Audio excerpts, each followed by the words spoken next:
something away from it, however little. Because I've had fun, mashallah. And so I would like to take the next 30 minutes so that I can go and do my before iftar rituals. To quickly talk about, okay, so I think I can pin this now. Can I pin it now? I'm trying to pin it. I pin it. I don't know how to do that. I can be an expert. I'm like an expert on Facebook Live, and then I'm like an illiterate on IG. What are the odds? What are the odds? Okay. Bismillahirrahmanirrahim. Alhamdulillah. Wassalatu wassalam ala rasulillah. Amma ba'd. I would like to spend the next, I hope, I'm going to put my clock here. I must be done by, in the next 25 minutes, I must be done by 6:35, inshallah. So I want to talk about demystifying fear, unveil the awesomeness within. And this is me at my most comfortable. You can wake me up anytime, and this is me doing this. This is my favorite topic, demystifying fear. And this is a topic that I teach. This is a class that I actually get paid for. However, the Faria network, well, you have entered my chest. My love for you is lillah. So I would quickly summarize understanding fear, what fear is, and how you can begin the journey. Because there's nothing I can say in 25 minutes that will automatically make you the most confident person. I mean, for some of us, the road to confidence is actually a lifetime. I mean, self-discovery is a lifetime journey. I still suffer some form of imposter syndrome. Particularly, yesterday was Sister Naima B. Roberts, and you had a lot of sisters, amazing sisters, and I keep telling myself that I'll just go and try my best. Maybe this woman Faria network people, they are amazing people, they will manage me like that. So I'm just trying my best here, and I hope that it has been of some value to you. Inshallah. I'm still saying inshallah even though it is after. So we're going to try to demystify fear, no extra talk. What is fear? I've been asking you what's holding you back, what's your biggest fear, what's holding you back from your awesomeness. I hope that some people are really taking this class seriously, because all the questions I've been asking you are the same question I ask people who come to my class. I think I saw one of my alumni here. She's there. I hope she's still there. So this is the same question I asked them in class. What are you afraid of? What's holding back your awesomeness? All of us. See, before I even journey into training self-discovery, teaching self-discovery as a class, when I was publishing Kiddies Digest magazine, well, we're still publishing it. You can go follow us at Kiddies Digest. Our slogan was, there is greatness in every child. There's greatness in every child. May Allah accept it, Queen Mina, thank you. Ramadan Mubarak to you too. May Allah accept all our deeds and ease it for you. So our first, at Egret Media, the very first slogan we had was, there's greatness in every child. And then I started meeting mommies that would say, there's no hope for us. Just help us train our children. Just help us do this to our kids. And that used to hurt. And I would be like, wait, the person talking is my age mate. And I didn't think, and I'm still on a learning journey. I'm still on the journey. I'm still discovering me. I'm still learning new things. There's still something I watched. There's a Facebook Live that Sister Bashira gave, and I'm going back to watch it again because there were some very good nuggets. There's some gold nuggets that she mentioned. I'm like, I need that in my life.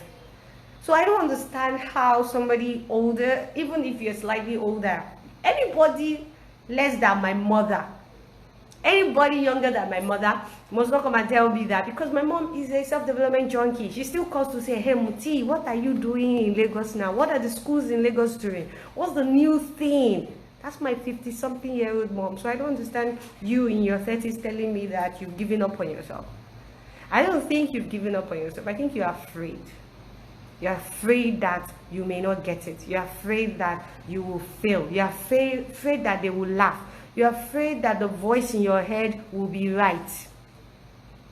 In fact, some of us are even afraid of success. What if I now go and become successful and I go to a fire? What if I now become successful and evil I now catch me? What if you become successful and you are the glory of the Ummah?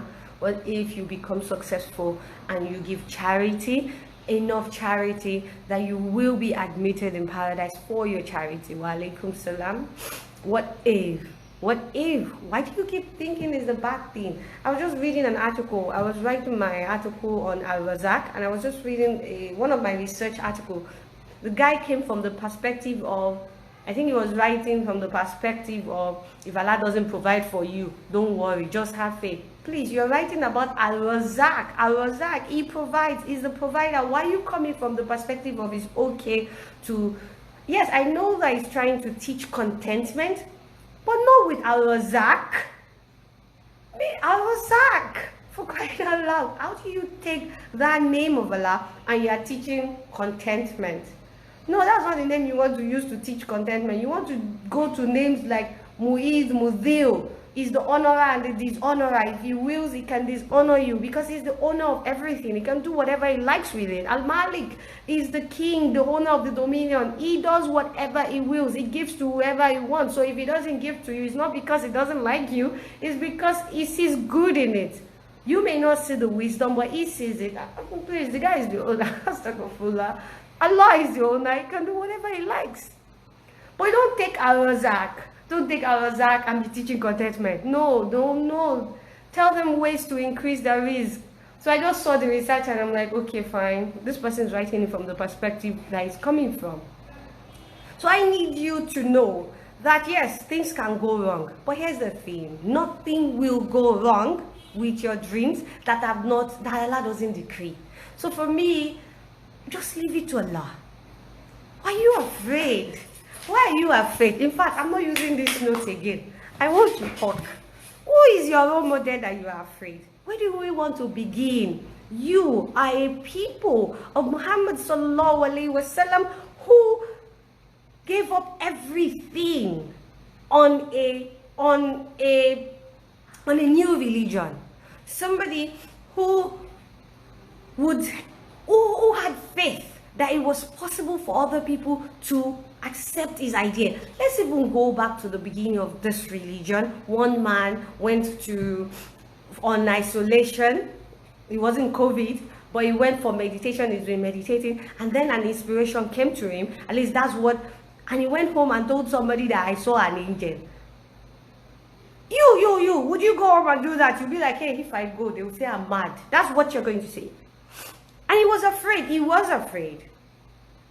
And that's why an entire surah of the Quran was revealed on the fact that he was afraid, and he went home and covered himself.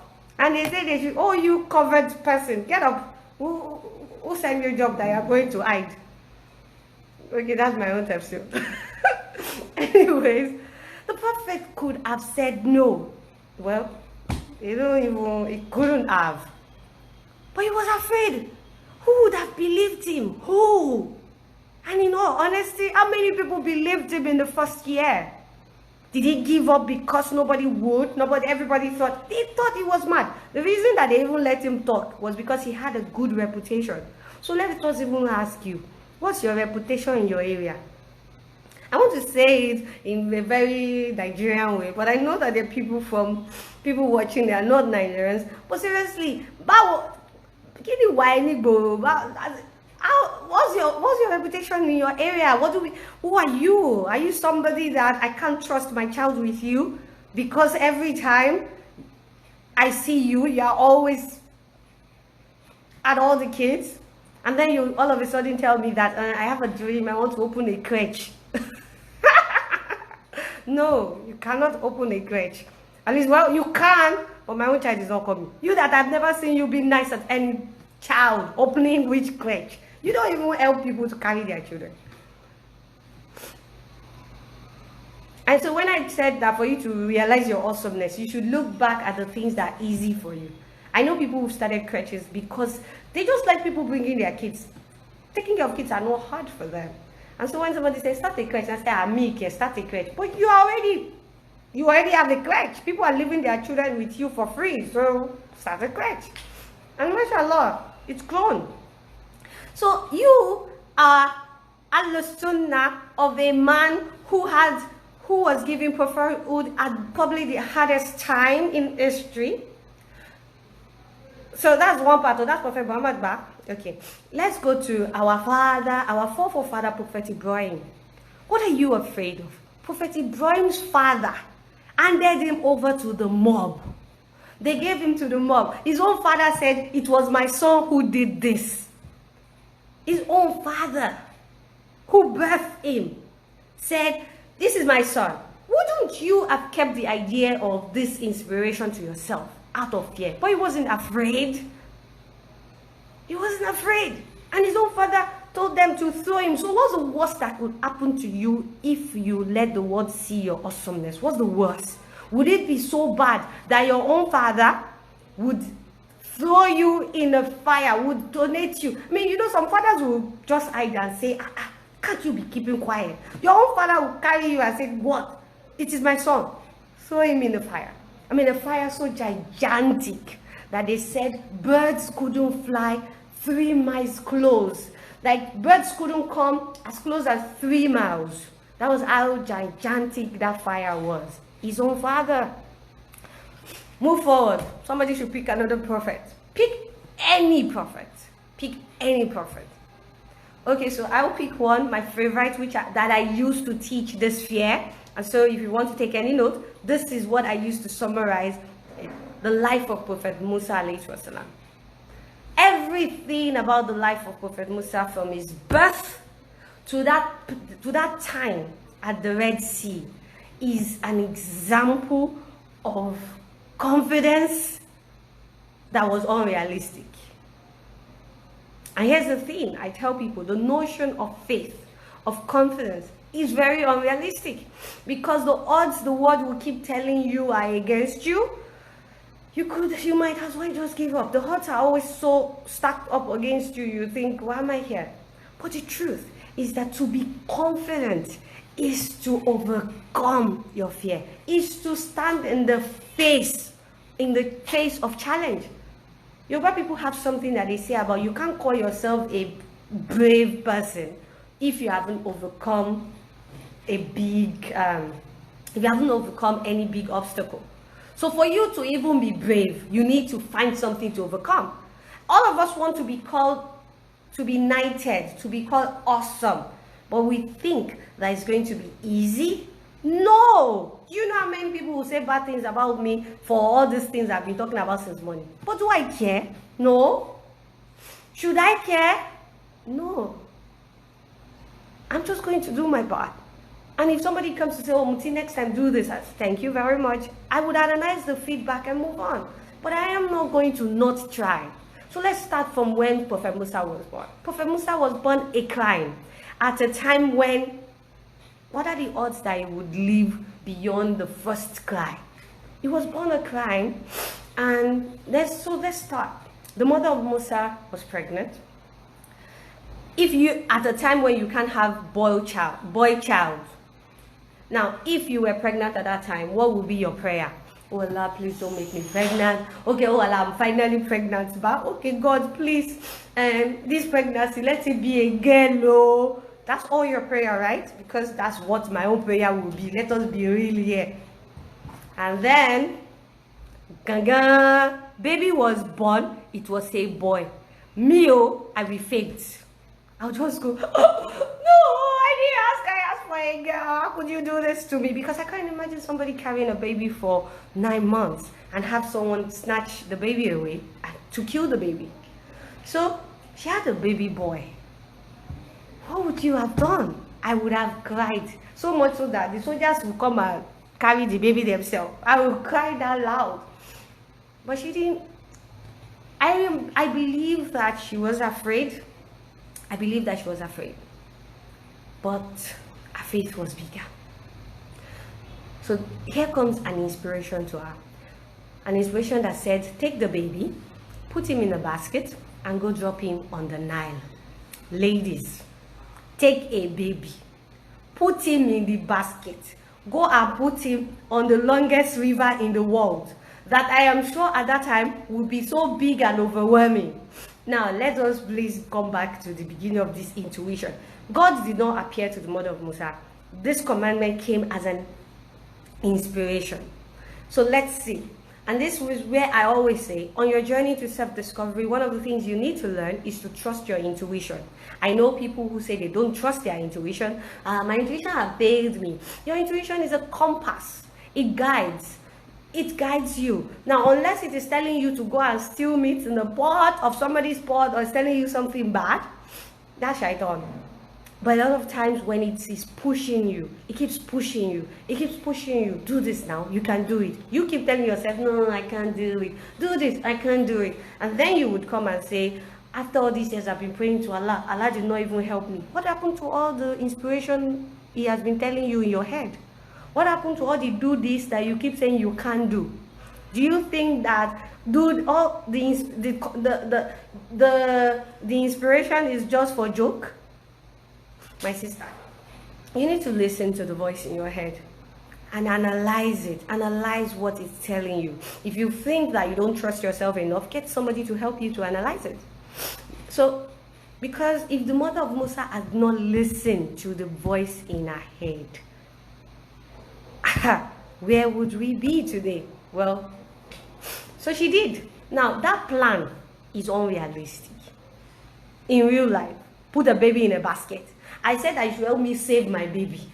Instead of you to tell me to put my baby under the bed so that nobody will hear him, that he will not cry until he's 20 years old, you now say I should take him. Now let me tell you at least 3 things that could go wrong with that plan. Number 1, babies have the habit of crying when nobody wants them to. So if you put the baby in a basket, on her way to the Nile, even if she eats the baby well, the baby can decide that, please, why is it so dark here? Why is it so hot? When she sees a soldier, 1, that could happen. Number 2, a baby in a basket on a river. No, so second, before they even get to the river, anybody could stop them and search them. And then they'll be in trouble. They may be, all of them will be killed for it. That's 2. Plan number. Another way, that's some of the things your brain will be telling you, because when you have an idea, your brain will quickly be firing you all the ways it will not work. So maybe our brain told her that, but she had a bigger faith that was bigger than her fear. So the 3rd thing was that you put a baby in a basket on a river. Please, that basket can sink. It's a river that is big. It has crocodiles, it has snakes and snails. It has fish that are probably like piñata or whatever they call those eating snakes. What if immediately the baby, what if one crocodile was even waiting for you to bring the baby and then, Number 3, ba. So what happened? But still, her faith was bigger than her fear. So what did she do? She answered the voice in her head, dropped the baby on the river, and ta-da! The baby went. Where did the baby go to? The basket did not sink. The baby did not cry on their way. The fish, crocodile did not eat the baby. The basket did not sink. Instead, the baby went. The basket, what's the word? The basket floated to the house of Pharaoh. Ladies, we are trying to save the baby from Pharaoh. We were taking the baby away from Pharaoh, and the basket went to the house of Pharaoh. If that happened, let me speak for myself, I will fall down on the floor and cry. Because I just went through all the trouble to take the baby away from Pharaoh. And then the basket had the infantry to float to the house of Pharaoh. Allahu Akbar. But you see, that's it. The baby was destined for the house of Pharaoh. And her biggest fear came true. Now that's another step in having the audacity to not give up. What happened? The sister of Musa, so luckily the wife of Rehan was there. She picked the baby and thought, oh, how cute. And the sister of Musa, this small girl, ran to the queen. Like you go to Aisha Buhari now. They have been looking for you for leaving the house of isolation. You now found yourself in Saolu's house or something. Wouldn't you say, this Alakoba child, let us run away, and go and cry in corner? I don't know what you would have done. But while they were gushing over the baby, they were wondering who had the baby, and the sister of Musa was listening, and then they started, oh, we would like to keep the baby, but who would nurse the baby, who would the baby? And the sister of Musa had the audacity. She had the infantry, the confidence to run to meet the queen, whose husband is going to kill her brother if he knew.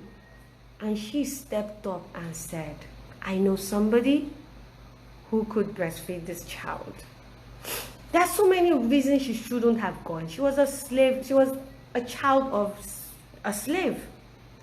To stand in front of a queen to suggest, it takes a lot of guts. But she had to do it. She had to try. What's the worst that will happen? They will say no. But she had to try. And try she did, and mashallah, alhamdulillah, they accepted our opinion. She would have thought, how would they listen to me? Who am I to go and talk there? So I'm asking you, stop telling yourself who are you to have that dream. Who are you to want to speak up in that meeting? Who are you to want to stand tall? Who are you to be awesome? Who are you? You who are calling for to law. Who are you to have the guts to want to stand out, to want to be excellent? You are a Muslim. You have been handed these examples in the Quran, not because Allah likes to tell stories for telling's sake. He told them to motivate you, to build your faith in Him, that whatever it is you want to do, if it doesn't work, then it means Allah has a better plan for you, because the Prophet ﷺ said that a case of a Muslim is always good. When he is blessed, he says Alhamdulillah. When the opposite happens, he is grateful to his Lord and he's hopeful, he's patient. I think the word was patient. He's patient because he knows that Allah has a bigger plan. That even your trial that comes to you do not come to you because Allah is evil and He wishes evil for you. They come to you, they were created. That evil was created because there is good in it for you. Wallahi, there is good in it for you. If only you will reflect. Fast forward to Musa as Agbalagba. Agbalagba means grown up in Yoruba. He has been raised in the house of Raham. A child that was born a crime against all odds was raised like a prince. Because somebody had an intuition, somebody had an inspiration, and he said, what's the worst that will happen? I'll give it a shot. If the mother of Musa had never given it a shot, what are we talking about here? That's how you will block somebody's destiny because you have faith. My time is up. My time is up. Let me give you 5 more minutes. 5 more minutes. I think I'm supposed to do this for an hour, but I need to pray for, so maybe I'll finish at 1:45, because we break our fast at 7, and I need the last 15 minutes for my dua.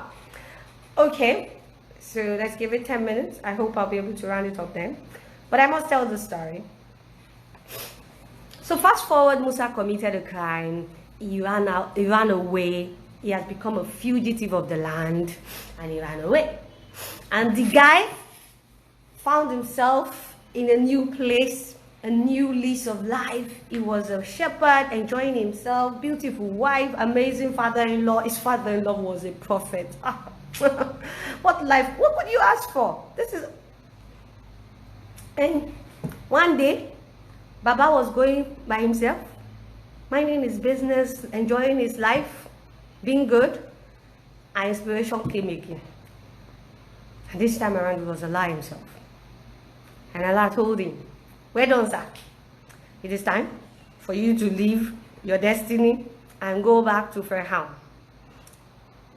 Go tell him that nonsense that he's saying that he's God is not true. I am God and you should accept. Now, let me tell you why I use this to teach public speaking. Because I personally think that the prophet's last speech is one of the most beautiful speeches of all time. Beautiful. But I think what Prophet Musa was sent to do, is the most audacious speech of all time. Why? Musa was born a crime. He committed a crime. He's on a run because of that crime. He's a fugitive of the land.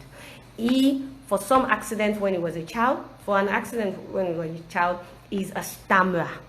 Now Allah is asking a fugitive stammerer to go back to Egypt and go and tell Pharaoh that Pharaoh was not God. Please let us note that the biggest crime of the land was not that Musa killed somebody. It was a crime, a big crime, but it wasn't the capital crime. The capital crime was to not worship Pharaoh, was to say that Pharaoh was not God. And Allah was asking a fugitive stammerer to go tell Pharaoh that he wasn't God. Audacious. Audacious. And what did Musa do? What would you do? Because the only thing that we are asking you to do now is to be awesome, is to stand up for yourself, is to write something on your Instagram page, is to sell your business, is to be confident. In fact, what are we even asking you to do? To hide behind your keyboards and tell your story. That's what we're asking you to do. This man. Okay, so quickly, I apologize for those people who were following the story and the network just went like that. And the time is up. I'm about 2 minutes up. And I just want to say, so I was saying that Prophet Musa did 3 things when Allah asked him to go do that, to go give that audacious speech. Number 1, he accepted the challenge, and so you must accept the challenge. For you to overcome your fear, you need to let your faith be bigger than your fear. Let your faith be bigger than your fear. Your faith in Allah, your faith in yourself, your faith in all the people who have invested on your journey here. Your father has put money into your faith, their faith. You need to have faith in those people and how much they believe in you. Some of you have husbands that are pushing you to do more, but the fear will not let you. You need to have faith in yourself. And above all, you must have faith in Allah. That Allah is with you. It's with you. It's with you. He's got you. Have faith in Him. As long as you're not doing fitna, and what you're doing, you've analyzed it, and it's going to be of benefit to the creatures of Allah, Allah is with you. And you must remember that every good action and deed that we carry out is ibadah. That's the good thing. If you put an intention to say, oh Allah, I would like to do this, I am spending the whole of Monday sharing some of the things for your sake, it's become ibadah because you're doing it lillah. Number 2, pray.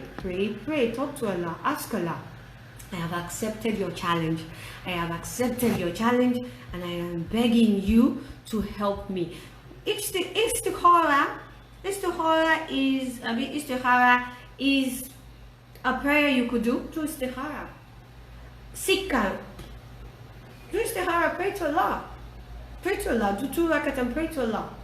If you don't let the voice, you cannot do it. Or is it you they are saying? When all those people, you will find out that all those people you think are big deal are also looking at you. They too, they are just doing it. How many times have I met people who say, oh Mutiat, I look at you and I'm like, oh, you're so brave. And I'm looking at them like, me that I'm looking at you like you are so brave. All of us are just looking at ourselves like, we're brave. Take up the challenge. Pray to Allah. Ask Him to guide you. And when you pray, prayer is a lot more than asking. It is calling calm into your life. It is ask for direction, ask for guidance, pray about it. And then finally, of the conditions of prayer is Of course, when you do istihara, the next thing is to seek counsel from the wise people. And that's the last thing, ask for help. Ask for help. It's your first time doing it. You don't have to know everything. It's okay. Identify the people who are doing well in it. Go be their mentee.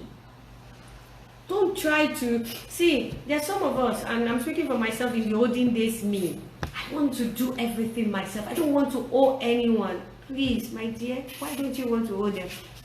What if Allah has put his rahmah for you with them? What are you doing? Why are you doing your koga? Ask for help. And you see, like people will say, Allah is not going to come down to come and help. He's going to send people. Why are you refusing the help from people? I will see some people, they'll say, me, I'm not asking my husband. You will now be saying somehow to me. Please, so I will even borrow your husband if you are not using it on this one. And I literally mean it. Me, I ask anybody for help. I'm not why? They say that there's this thing my friend says that you should look at Bruce Lee. Literally, it translates into Bruce Lee died from too much muscle or too much feeling like I can do it. I know that we both know that that's not particularly true, but what she's trying to say is that trying to carry the burden on your head by yourself, particularly when people are asking to help you, it's just foolish. Ask for help. What did Prophet Musa do? Number one, he accepted the challenge. Number two, he prayed. He told Allah to open his chest and make his voice clear because he was a stammerer. Now, he didn't just rely on prayer alone.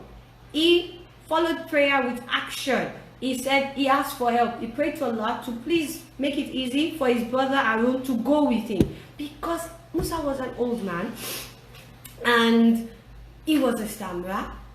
It wasn't a journey you want to go alone. You need somebody to come along with you. And sometimes in life, a lot of times in life, you need people on your side. We are wired to need people. You cannot be independent of people. Human beings are social beings. We are created to thrive in groups. You can't say, I am a successful person. Who do we compare you with? What have you done? With who? So people will be like, no, me, I don't like friends. I like friends. Do they betray me? Yes. Does it mean I threw all of them away? God forbid.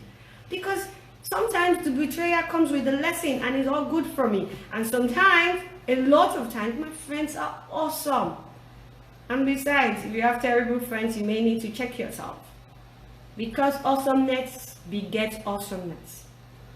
So I need you to realize, for you to be able to be amazing at anything, for you to let your awesomeness shine, you need confidence. You need to be recklessly unafraid to stand up for what you believe in. You need to be reckless at being unafraid to be you, to say you. Somebody subbed me on a WhatsApp status and saying some people will be calling themselves names. If you know you are affirming it, why do you need to tell us? I'm sorry. I don't have to be perfect when I'm awesome.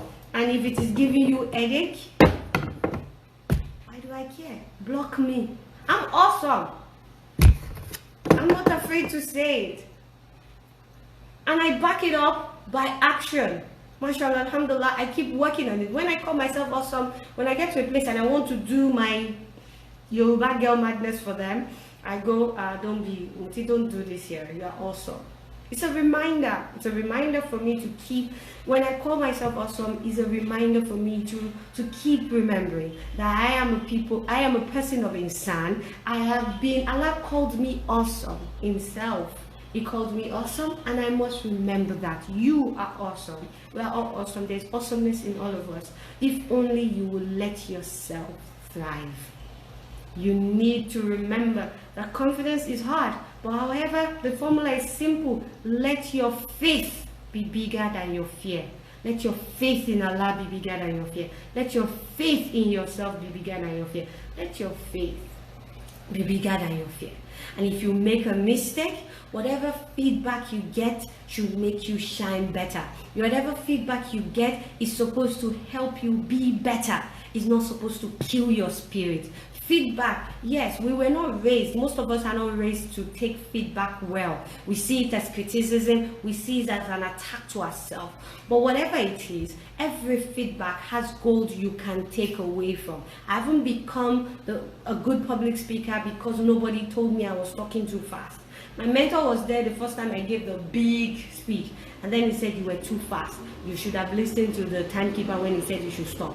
I didn't go home and say, I cannot not talk too fast, oh, I can't do this again. It wasn't perfect. No, only Allah is perfect. Only Allah is perfect. You must give yourself a chance to be awesome. You must let your awesomeness shine through. Let your faith be bigger than your fear.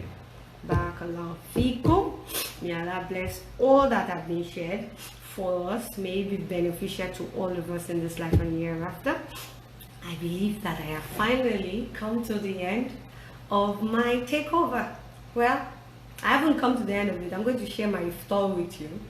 But this is it. This is the last face-to-face that we will have. Until next time, inshallah. If you like to start a journey to confidence and you think you need help, at Muslimah Speaks, that's my name, at Muslimah Speaks, at Muslimah_speaks. Just enter the DM and let's talk about it. But I'm sure that if you use a few of the things I've talked about, you can work there yourself. But I'm always here to help, and I pray that Allah make it easy for us, particularly in this Ramadan. It's almost time for iftar here, so let's say a quick prayer. May Allah make us all awesome and honor us. He should cloak us with honor and success, and that whatever it is you're struggling with, wherever you are, that Allah in His infinite mercy ease it for you. May He grant us the wisdom to make the best choices, and no matter what happens, may we never lose our faith in ourselves and in Allah. May Allah ease Iman for us, may He ease Tawakkul for us, may He ease Taqwa for us. Ameen. Thank you so much for hanging out with me. Thank you. I need to put on the lights. Thank you for being here with me. I really appreciate you. There's some people that I've been seeing since morning. Interiors by Rubik, Afso. This is my friend here. Did she come back? Thank you all so much for joining me. Thank you, Humufaria Network, for having me again this year. I really enjoyed doing this, sister. So a big thank you to Sister Zara. Thank you so much for this. And my new found friend, Toyiba. Thank you, Toyiba, for the amazing job you're doing at the background to make all of this come together. Jazakallah khairan to all your entire team and the entire network. And to all the speakers, mashallah, they've been amazing for the past 10-11 days. May Allah bless this for all of us and reward us abundantly. So, Assalamu alaikum wa rahmatullahi wa barakatuh. Be good, be awesome, be brave. Assalamu alaikum.